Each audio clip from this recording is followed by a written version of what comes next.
एक बार तेनालीराम महाराज से किसी बात पर रूठा हुआ था। महाराज कृष्णदेव राय ने उसे किसी बात पर डांट दिया, जिसकी वजह से तेनालीराम बिना बताए वहां से कहीं चला गया और दरबार में आना बंद कर दिया। महाराज को लगा एक दो दिन बाद खुद ही आ जाएगा, लेकिन ऐसा नहीं हुआ। सप्ताह बीत गया, तेनालीराम दरबार में नहीं आया। अब महाराज को तेनालीराम की कमी खलने लगी, तो उन्होंने एक सेवक को तेनालीराम के घर भेज दिया। वहां जाकर पता चला कि तेनालीराम बहुत दिनों से घर नहीं आया।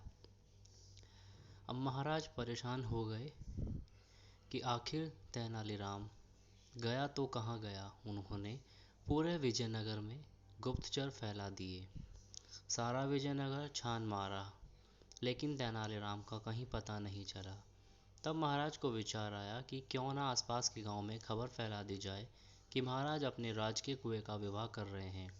इसलिए गांव वालों के मुखियाओं को आदेश दिया गया कि वो अपने अपने गांव के कुओं को लेकर विजयनगर पहुंच जाए। जो मुखिया आदेश का उल्लंघन करेगा उसे मृत्युदंड दिया जाएगा। महाराज जानते थे कि तेनालीराम जिस भी जगह होगा वह उस गांव के मुखिया की मदद अवश्य करेगा और इसी तरह हम उसे खोज लेंगे। उधर महाराज की घोषणा सुनते ही तेनालीराम भी समझ गया कि ये सब उसका पता लगाने के लिए किया गया है। सभी गांव के मुखियाओं ने घोषणा सुनकर हैरान थे। वे सब सोच रहे थे कि आखिर महाराज को हो क्या गया है। भला कुआं भी कहीं उठा कर जाता है।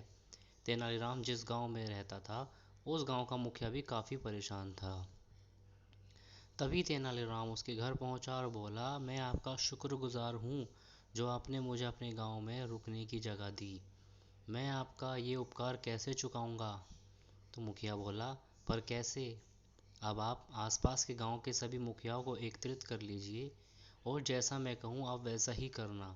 इस तरह मैं आपको महाराज की घोषणा का हल बताऊंगा।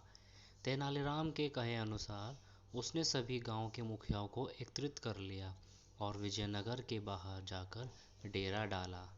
तब तेनालीराम ने एक मुखिया को अपने पास बुलाया और बोला, अब तुम महाराज के पास जाकर बोलना कि महाराज आपके राज के कुएं के विवाह में सम्मिलित होने के लिए हमारे कुएं राजधानी के बाहर ठहरे हुए हैं।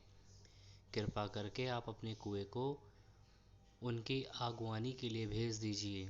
मुखिया ने महाराज के पास जाकर वही कहा जो तेनालीराम ने बोला था। तब महाराज ने पूछा, तुम्हें ये सुझाव किसने दिया। तो मुखिया ने साफ साफ बता दिया कि कुछ दिन पहले से हमारे गांव में एक आदमी आकर रह रहा था। उसने मुझे ये सब बोलने के लिए बोला था। मुखिया की बात सुनते ही महाराज समझ गए कि हो न हो वो तेनालीराम ही होगा। फिर महाराज बोले, अभी वह आदमी कहाँ है। महाराज, वह अभी राजधानी के बाहर खड़ा है। मुखिया ने कहा। महाराज ने अपने सेवकों को तुरंत रथ तैयार कर राजधानी के बाहर जाने का आदेश दिया। कुछ ही देर में वो तेनालीराम को लेने के लिए राजधानी के बाहर पहुंच गए। तेनालीराम को देखते ही महाराज बहुत खुश हुए और उसे बड़े धूमधाम से दरबार में लेकर आए। इस तरह तेनालीराम भी वापस से राजमहल आ गया।